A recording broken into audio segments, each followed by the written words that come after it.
여러분, 뉴스를 이렇게 보다 보면 단골로 등장하는 뉴스거리가 있죠. 뭐 짝퉁 가방이라든지 짝퉁 시계라든지 가짜 석유라든지 이런 뉴스입니다. 최근에도 이 충남 공주와 또 논산에서 가짜 경유를 이렇게 만들어서 판매하는 일당이 구속됐다는 뉴스를 보신 적 있으신가요? 네, 뉴스를 안 보시는군요. 네. 자, 이 가짜 경유 때문에 피해 본 사람이 250여 명이고 또 10억 원 상당의 피해액이 발생했다고 합니다. 뭐 이 외에 뭐 명품을 카피한 이런 이런 짝퉁 명품 이런 뉴스거리는 뭐 비일비재하고요. 이뿐 아니라 뉴스도 가짜 뉴스가 많이 있다는 것 여러분들 아시죠? 지금 우리가 사는 이 시대는 정보가 곧 돈이고 정보가 곧 힘인 이런 시대를 살아가고 있는데 하도 가짜 뉴스가 많다 보니까 내가 가지고 있는 이 정보가 진짜인지 가짜인지 잘 구분해야 하는 것도 중요한 이슈가 되어버리고 말았습니다. 자, 그런데 여러분, 우리의 신앙생활도 마찬가지라는 것입니다. 진짜 신앙인, 가짜 신앙인이 있다라는 것이죠. 그저 흉내만 내고 진정성은 하나도 없는 빈 껍질뿐인 가짜 신앙인이 있는 반면에 하나님과 깊은 사귐과 만남과 교제를 통하여서 하나님께만 영광 돌리는 진짜 신자가 있다라는 것입니다. 자, 오늘 이 시간에는 그 차이에 대해서 함께 또 생각해 보시고 또 우리에게 말씀하시는 바가 무엇인지, 하나님은 어떤 분이신지, 우리는 어떻게 신앙생활을 하나님께 나아가야 하는지 함께 은혜를 나누는 시간 되기를 원합니다. 오늘 우리가 읽은 이 본문 말씀은 흔히 말하는 산상수훈의 말씀입니다. 예수님께서 공생애를 시작하시면서 처음으로 선포하신 말씀이 무엇이었을까요? 공생애를 시작하시면서 예수님이 처음으로 하신 말씀은 회개하라, 천국이 가까이 왔느니라, 이 말씀이었습니다.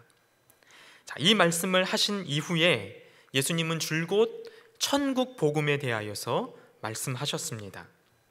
제자들을 한 사람 한 사람 부르시고 그들에게 천국 복음을 가르치시며 이제 회개하고 가까이 다가온 천국의 삶을 바라보는 그러한 사람들은 어떻게 살아야 하는지, 그 삶의 방식은 무엇인지 가르치시며 말씀하시는 것입니다. 자, 이 말씀이 바로 산상수훈 그리고 마태복음 5장부터 7장까지 그 내용입니다. 자, 오늘 이 본문 말씀에 앞서서 5장 13절 말씀 이하의 말씀에 보시면요, 주님은 제자들에게 너희는 세상의 소금이다 빛이다 이렇게 말씀을 하십니다. 소금이 맛을 내고 빛을 비추는 이런 행실을 통하여서 너희 아버지께 영광을 돌리게 하라 이렇게 말씀하셨습니다. 자, 그런 다음에 오늘 본문 이 6장 말씀에서는 아버지 하나님께 영광을 돌리게 하는 이러한 신앙생활 하는 것에 있어서 세 가지에 대해서 말씀하시는데요, 첫째는 구제와 기도와 금식에 대하여서 말씀하십니다. 그 중에 오늘 이 시간에는 구제와 기도에 관해서 함께 말씀 나눌 수 있기를 원합니다. 자, 먼저 우리 주님은 구제에 대해서 말씀하십니다. 당시 유대 사회에서 헬라인이나 이 로마인들은 개인적으로 구제하는 일들을 별로 이렇게 하지 않았다라고 합니다. 그들이 생각하기에 구제는 공적인 사회기관이 담당하거나 혹은 정치인이 하는 행위라고 그렇게 생각했던 것입니다. 오늘날로 말하자면 구제는 월드비전이나 혹은 컴패션이나 기아대책이나 하는 이런 이 전문 기관이 담당하는 일이라고 그들은 그렇게 생각했던 것이죠. 아니면 정치인들이 사람들의 인기를 얻기 위하여서 혹은 표를 많이 얻기 위하여서 그런 사람들이 구제를 하는 것이라고 그렇게 생각했던 것입니다. 그런데 유대인들은 달랐습니다. 유대인들은 구제를 신앙생활의 지표로 삼고 있었습니다. 그럴 만한 이유가 있었는데요. 모세율법이 구제에 대해서 기록하고 있기 때문에 그렇습니다.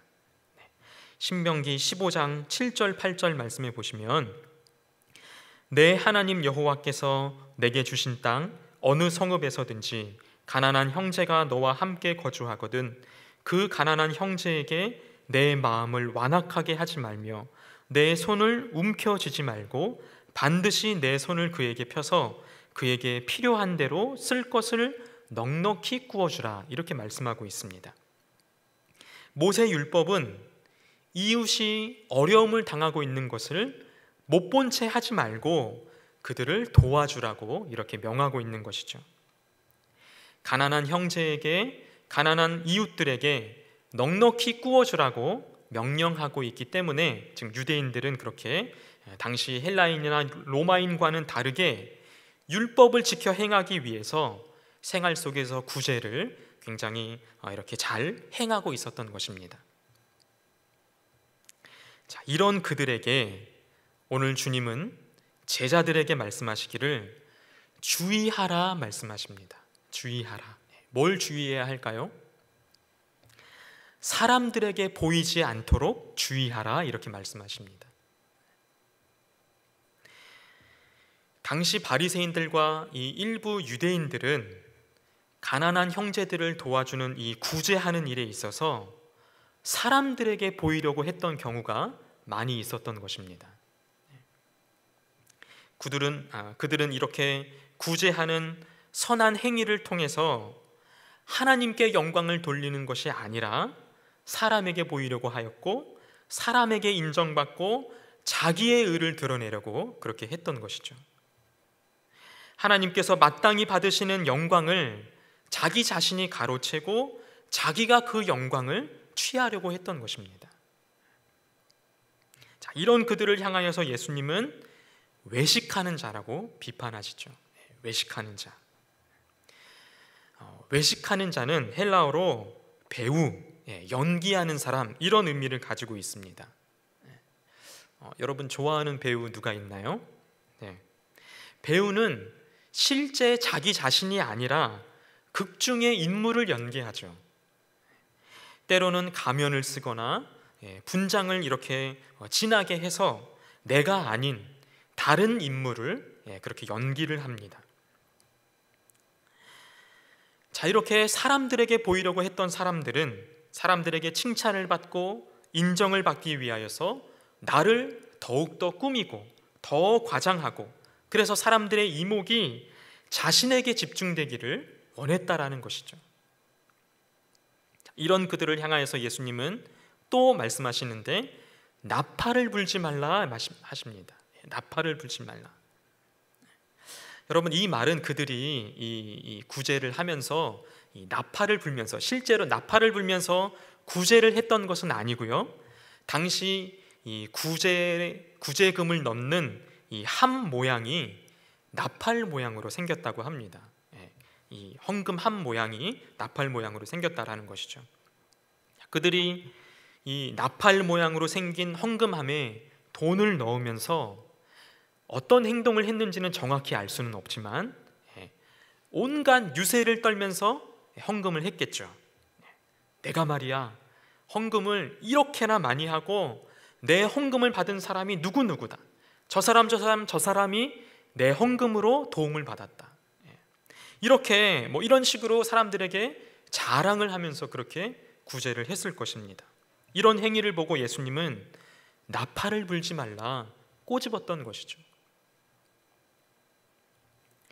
외식하는 자들이 행했던 구제 헌금은 이웃을 긍휼히 여기는 마음으로 그들을 진실로 위로하고자 하는 그런 의미의 구제 헌금이 아니었습니다. 그런 구제 헌금은 결코 하나님께 영광을 돌리는 것이 아니었습니다. 그들의 행위 자체, 그 행위 자체는 선할지는 모르지만 그들의 이 마음의 동기는 자기를 다른 사람 앞에서 꾸미는 거칠애였던 것이죠. 마치 연극 배우와 같이 사람들에게 박수를 받으려고 청중 앞에서 자신의 선을 펼쳐 보였던 것입니다. 연기했던 것이죠. 또한 그들은 기도할 때에도 마찬가지였습니다. 외식하는 자들은 어떻게 기도했을까요? 그들은 회당과 큰 거리 어귀에 서서 기도하기를 좋아했습니다. 회당에서 기도하는 거야 뭐 그렇다 치지만 사람들이 많이 다니는 큰 거리에서 큰 소리로 기도했다는 것이죠. 말하자면 철산역 앞에서 혹은 광화문 광장 사거리 앞에서 사람들이 많이 지나다니는 그런 큰 거리에서 사람들이 다 듣도록 큰 소리로 기도했다는 것입니다. 여러분, 기도하는 것이 신앙생활에 있어서 얼마나 귀한 일입니까? 그런데 외식하는 자들은 이 기도하는 일에 있어서 진실된 기도와는 전혀 다른 기도였다라는 것입니다. 그들은 하나님께 기도하는 것이 아니라 사람들에게 자신을 옳게 보이려고, 자신을 거룩하게 보이려고, 자신의 의를 드러내기 위하여서 위선적으로, 가식적으로 기도했다라는 것이죠. 자, 그들이 기도했던 내용은 바로 이와 같습니다. 누가복음 18장 11절 12절 말씀에 바리새인은 서서 따로 기도하여 이르되 하나님이여 나는 다른 사람들 곧 토색, 불의, 간음을 하는 자들과 같이 아니하고 이 세리와도 같이 아니함을 감사하나이다. 나는 일회에 2번씩 금식하고 또 소득의 11조를 드리나이다.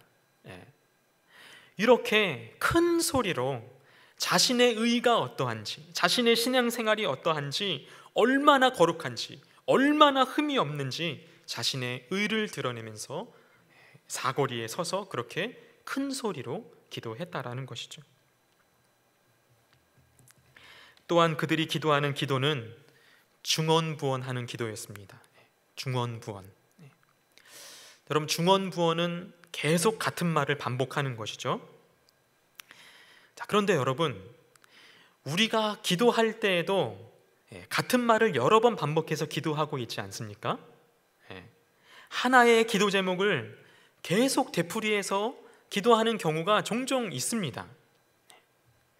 간절하게 한 가지 기도 제목을 놓고 하나님 앞에 집중적으로 그 한 가지 기도 제목을 반복적으로 기도하는 경우가 있는데, 그러면 우리는 중언부언하는 걸까요? 그걸 말하는 것이 아닙니다. 여기서 말하는 중언부언은 그런 뜻이 아니고 그저 아무 뜻 없이, 그저 의미 없이 반복되는 그런 말을 말하는 것입니다. 말하자면 마법 주문을 외우는 것 같은, 수리수리 마수리 뭐 이런 거죠. 혹은 뭐 불경을 외우는 것처럼 그런 말을 말하는 것입니다. 제가 어릴 때 본 만화 중에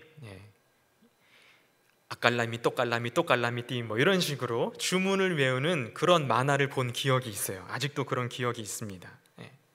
그저 이름도 알지 못하는 신에게 마법적인 힘을 구하면서 그저 그냥 뭐 하나님 앞에서, 아니 뭐 하나님이 아니라 그저 그냥 그 신 앞에서 뜻없이 되풀이되는 그런 말, 이것이 바로 중언부언이죠.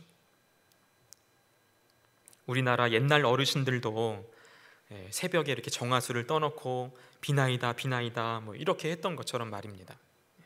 그저 의미 없는 말을 계속해서 반복하는 말, 이것이 바로 중언부언입니다. 자, 그렇다면 바리새인들은 왜 이렇게 중언부언하는 기도를 했을까요? 그저 뜻없이 아무렇게나 의미 없는 말을 반복했을까요? 그들은 말을 많이 해야 기도 시간이 길면 길수록 더 응답을 잘 받는 것으로 생각했기 때문에 그렇습니다. 말을 길게 늘려서 아무 의미 없이 기도 시간을 길게 하는 것, 여러분, 그것은 기도가 아니죠. 하나님은 기도 시간을 길게 한다고 응답을 더 잘 해주시는 그런 하나님이 아닙니다.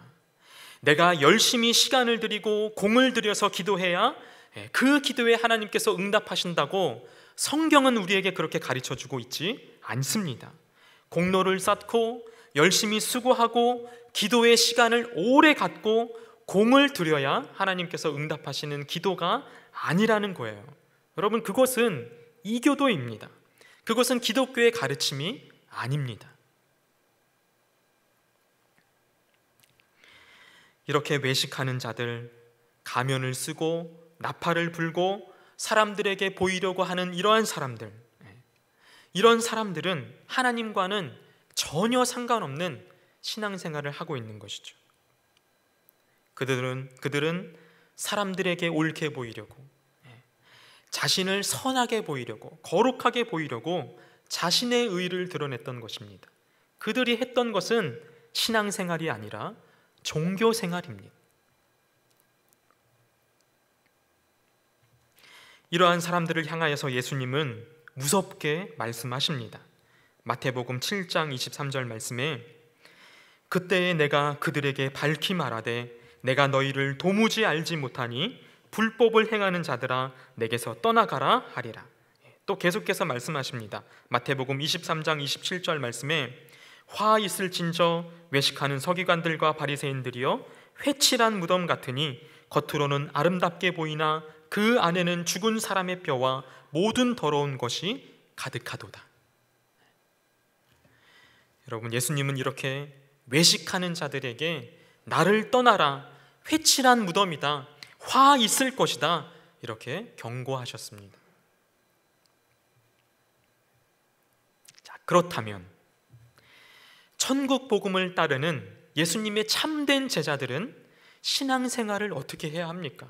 종교생활이 아니라 우리는 하나님 앞에서 신앙생활을 어떻게 해야 하냐 말입니다. 예수님은 제자들에게 너희는 그렇게 하지 마라, 그들을 본받지 말라 하시면서 오늘 본문 말씀 6장 3절 4절 말씀에 이렇게 말씀합니다. 너는 구제할 때에 오른손이 하는 것을 왼손이 모르게 하여 내 구제함을 은밀하게 하라. 은밀한 중에 보시는 너희 아버지께서 갚으시리라. 여러분들 중에 오른손이 하는 것을 왼손이 모르게 할 수 있는 사람이 있을까요? 혹은 이 왼손을 묶어놓고 오른손으로만 해야 할까요? 지금 그걸 말하는 것이 아니죠. 이 말은 지금 과장법으로 말씀하고 계시는 것입니다. 그만큼 내가 구제하는 일에 있어서 다른 사람에게는 모르게 은밀하게 하라라는 것입니다. 천국 복음을 믿으며 예수님을 따르는 제자들은 외식하는 자들과는 다르게 나팔을 부는 사람들과는 달라야 한다라는 것이죠. 그들은 사람에게 보이려고 회당과 거리에서 요란하게 떠들썩하게 기도하고 구제하지만, 그러나 예수님을 따르는 제자들은 그렇게 사람들에게 보이려고 하는 것이 아니라 은밀한 중에 보고 계시는 은밀한 아버지 하나님께 구제하고 기도하라라는 것입니다. 기도 역시도 사람에게 보이지 말고 은밀한 중에 보고 계시는 하나님께 기도하라고 말씀하십니다. 예수님을 따르는 제자들의 기도는 골방에 들어가서 은밀한 중에 계신 그 하나님께 은밀하게 기도하는 것입니다. 사람들에게 내가 얼마나 많이 기도하고 얼마나 거룩한지 보여주려고 하는 그런 기도가 아니라 정말 하나님과 교제하기를 원하는 사람이라면 혼자 골방에 들어가 문을 닫고 은밀한 중에 기도하는 것입니다.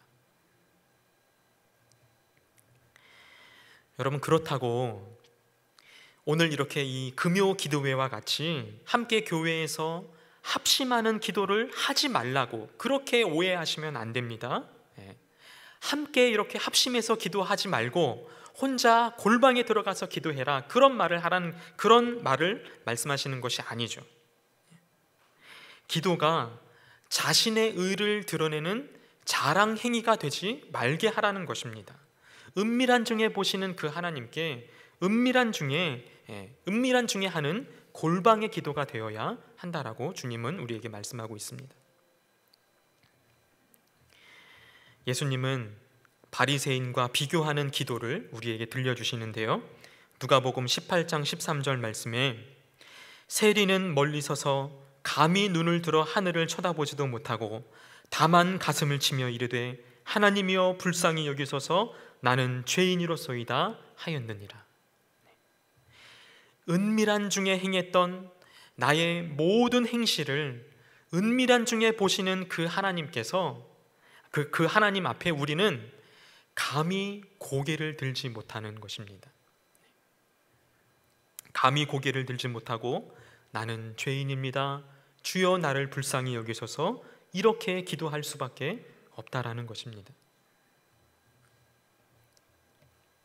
이렇게 주님은 구제를 하든지 기도를 하든지 사람에게 보이려고 하는 것이 아니라 하나님을 향하여서 은밀한 중에 나아가라고 말씀하십니다.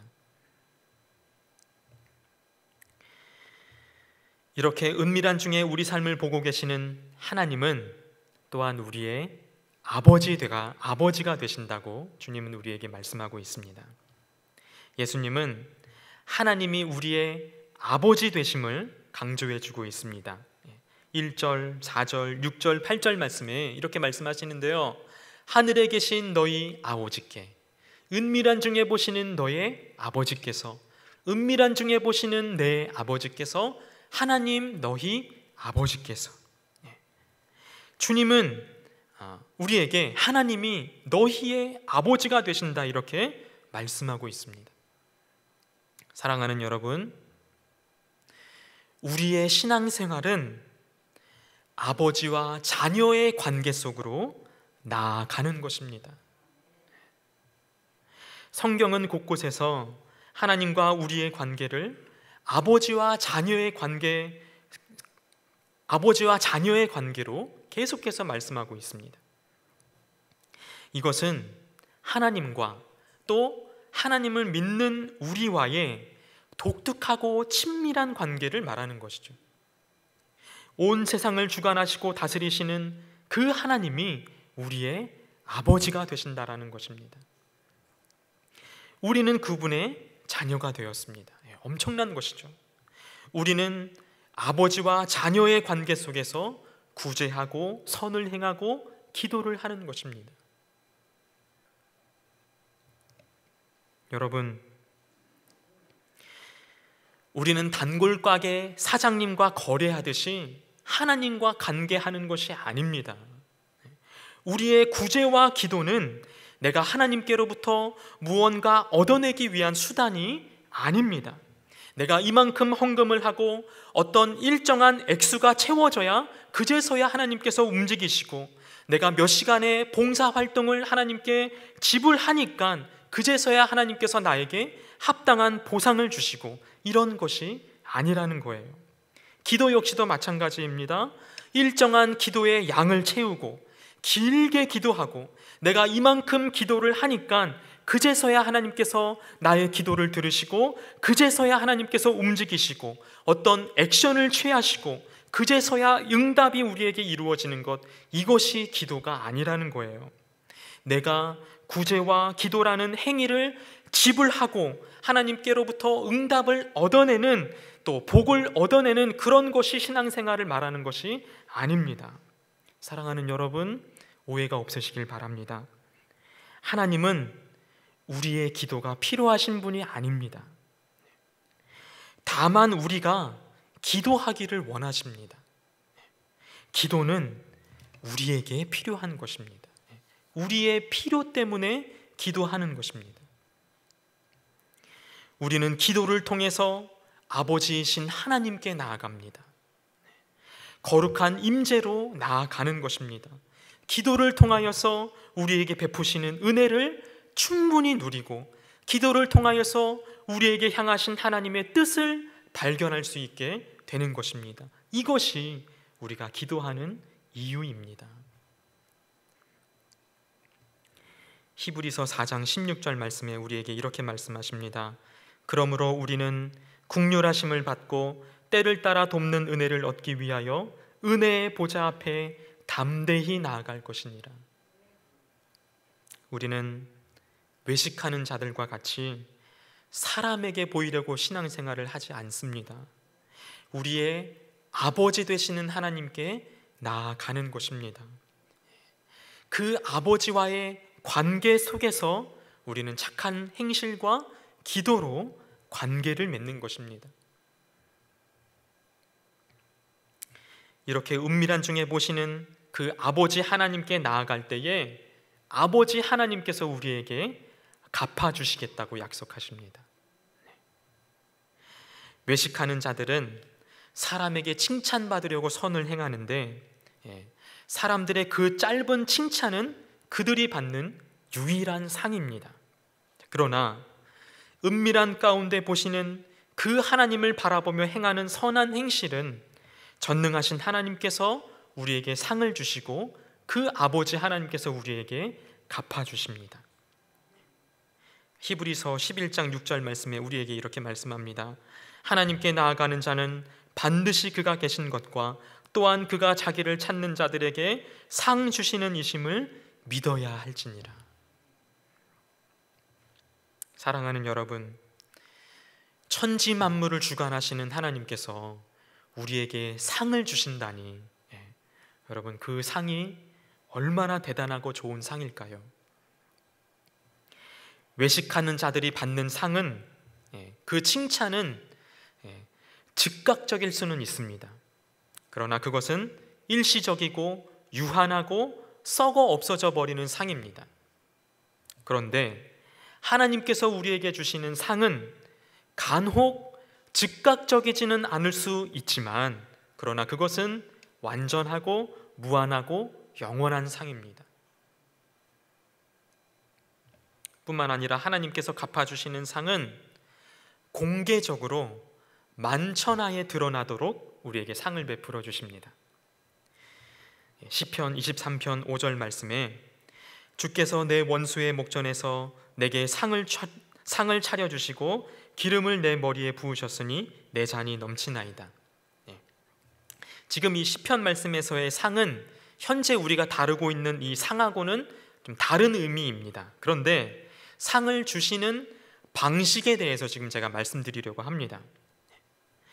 나는 하나님 앞에서 오른손이 한 것을 왼손이 알지 못하게 그렇게 은밀한 가운데 선을 행했지만, 그러나 하나님은 원수의 목전에서 상을 허락해 주신다라는 거예요.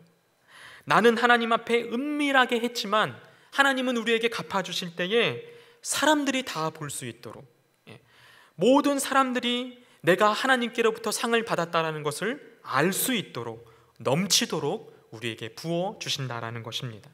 우리에게 넘치도록 갚아 주시는 것입니다. 사랑하는 여러분, 하나님께서 주시는 이 상을 간절히 사모하시기를 간절히 원합니다. 뿐만 아니라 우리에게 상 주시는 하나님 아버지는 우리가 구하기도 전에 있어야 할 것이 무엇인지 다 아시는 하나님이십니다. 우리 8절 말씀을 함께 읽어보도록 하겠습니다. 8절 말씀 시작. 그러므로 그들을 본받지 말라. 구하기 전에 너희에게 있어야 할 것을 하나님 너희 아버지께서 아시느니라. 여러분, 때로는 우리가 이런 마음이 들 때가 있지 않습니까? 내가 이렇게 기도한들 하나님께서 아실까? 내가 이렇게 나의 이 처한 상황을 하나님께서 과연 아실까? 하나님께서 나를 보고 계실까? 내가 기도하는 것 하나님께서 들으실까? 아무리 부르짖어도 아무리 기도를 해도 벽에 대고 소리치는 것 같은 마음이 답답하고 그럴 때가 있지 않습니까? 그런데 여러분, 그것은 사탄이 가져다주는 생각입니다. 오늘 하나님의 말씀은 분명히 우리에게 말씀하십니다. 구하기 전에 우리에게 있어야 할 것을 아시는 하나님이시라고 분명히 우리에게 말씀하십니다. 우리는 이 말씀을 붙드는 거예요. 이 말씀을 믿는 것입니다. 그런데 우리가 이 말씀을 오해할 수 있는데요, 우리가 구하기도 전에 있어야 할 것을 하나님께서 다 아신다고 하니까 그럼 기도 안 해도 되겠네? 이렇게 오해할 수 있다라는 것입니다. 그런데 여러분, 성경은 끊임없이 우리에게 뭐라고 하십니까? 기도하라, 찾으라, 구하라, 두드리라, 이렇게 말씀하십니다. 기도에 관해서 끊임없이 반복하고 강조해서 우리에게 말씀하고 있습니다. 여러분, 지금 이 구하기도 전에 우리가 있어야 할 것을 아신다고 하는 이 말씀은 기도하지 않아도 된다, 그런 말이 아니라 하나님이 어떤 분이신지 우리에게 알려주고 있습니다. 우리의 아버지 되시는 하나님은 우리의 필요를 다 아시고 있어야 할 것을 다 아시고 가장 좋은 것으로 허락해 주시기 위하여서 예비하시고 준비하시는 하나님이라는 것을 우리에게 보여주고 있는 것입니다. 우리의 아버지 되시는 하나님, 그분이 바로 이런 분이라는 거예요. 우리가 미처 구하지 못한 것까지라도 우리에게 있어야 할 것을 다 아시고 가장 적절할 때에 가장 좋은 것으로 허락하시는 하나님이심을 믿습니다. 그 하나님과 아버지와 자녀의 관계로 나아가는 것입니다. 말씀을 정리하겠습니다. 예수님을 따르는 제자된 우리 모두는 사람에게 보이기 위하여서 신앙생활을 하는 그런 외식하는 자들과는 달라야 하겠습니다. 주님은 우리에게 그들을 본받지 말라 당부하십니다. 구제함에 있어서 사람에게 영광을 얻기 위하여 하는 것이 아니라 오른손이 하는 것 왼손이 모르게 하라, 그렇게 말씀하십니다. 은밀한 중에 보고 계시는 하나님께서 갚아주시겠다고 말씀하십니다. 기도도 마찬가지죠.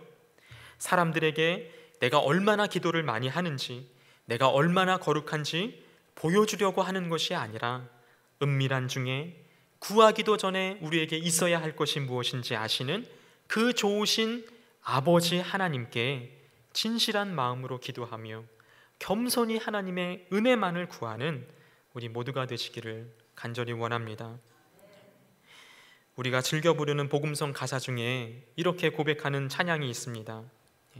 하나님, 사랑의 눈으로 너를 어느 때나 바라보시고 하나님, 인자한 귀로서 언제나 너에게 기울이시니 어두움에 밝은 빛을 비춰주시고 너의 작은 신음에도 응답하시니 너는 어느 곳에 있든지 주를 바라라.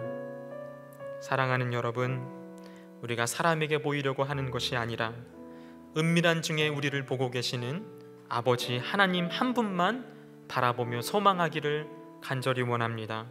우리에게 때를 따라 돕는 은혜를 허락하시는, 또 가장 좋은 것으로 채워주시는 가장 좋으신 아버지 하나님의 품으로 날마다 나아가는 우리 모두의 삶이 되시기를 주님의 이름으로 축복합니다.